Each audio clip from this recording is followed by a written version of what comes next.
ఎముకలు, కీళ్ళు నొప్పిగా ఉన్నాయా? తరచూ కండరాలు బలహీనంగా అనిపిస్తుందా? అయితే మీ శరీరంలో విటమిన్ డి లోపం ఉండొచ్చు. దీన్ని నిర్లక్ష్యం చేయకండి. ఈ వీడియోలో మనం పూర్తిగా తెలుసుకుందాం. అసలు విటమిన్ డి అంటే ఏంటి? విటమిన్ డి అనేది ఒక విశిష్టమైన పోషకం.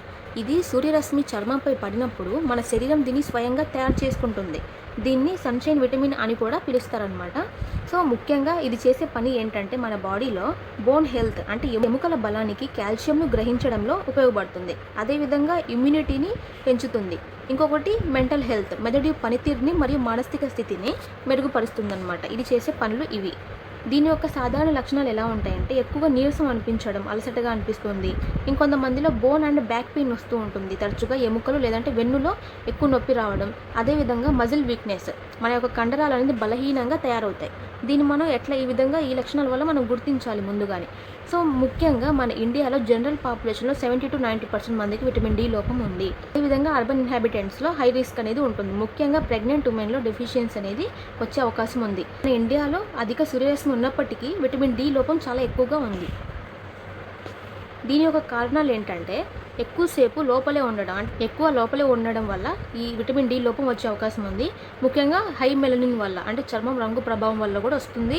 అదేవిధంగా పూర్ డైట్, ఆహారంలో లోపం వల్ల కూడా విటమిన్ డి లోపం అనేది మనకు వస్తూ ఉంటుంది. సో కాలుష్యం వల్ల కూడా మనకి విటమిన్ డి సరిగ్గా అందకపోవడం వల్ల మనకి ఈ విటమిన్ డి లోపం వచ్చే అవకాశం అయితే ఉంది. దీని యొక్క కాంప్లికేషన్స్ ఎలా ఉంటాయంటే దీన్ని కానీ నిర్లక్ష్యం చేసి తీవ్రమైన అనారోగ్య సమస్యలకు దారితీస్తుంది.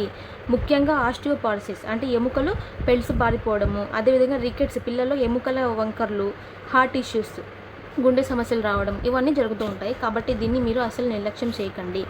దీన్ని మనం ఎలా గుర్తించాలంటే బ్లడ్ టెస్ట్ ద్వారా విటమిన్ డి స్థాయి ఎలా ఉందనేది మనం ఖచ్చితంగా తెలుసుకోవచ్చు. మనం దీన్ని నివారించుకోవాలి అనుకుంటే సన్లైట్లో ఎక్కువగా ఉండాలి. కనీసం 15-20 నిమిషాల వరకు, అది కూడా ఉదయం పూటలు కానీ లేదంటే సాయంత్రం పూట కానీ మనం 15-20 నిమిషాల వరకు మనం బయట ఎండలో గడపాలి. అదేవిధంగా ఫుడ్ సోర్సెస్ ఎక్కువగా చేపలు, గుడ్లు, పుట్టగొడుగులు లేదంటే పాలులో మనకి విటమిన్ డి అనేది లభిస్తుంది. సో ఒకవేళ మీకు కానీ ఈ లక్షణాలు ఉంటే మీరు అసలు నిర్లక్ష్యం చేయకుండా మీరు ముందస్తుగా జాగ్రత్తలు తీసుకోండి.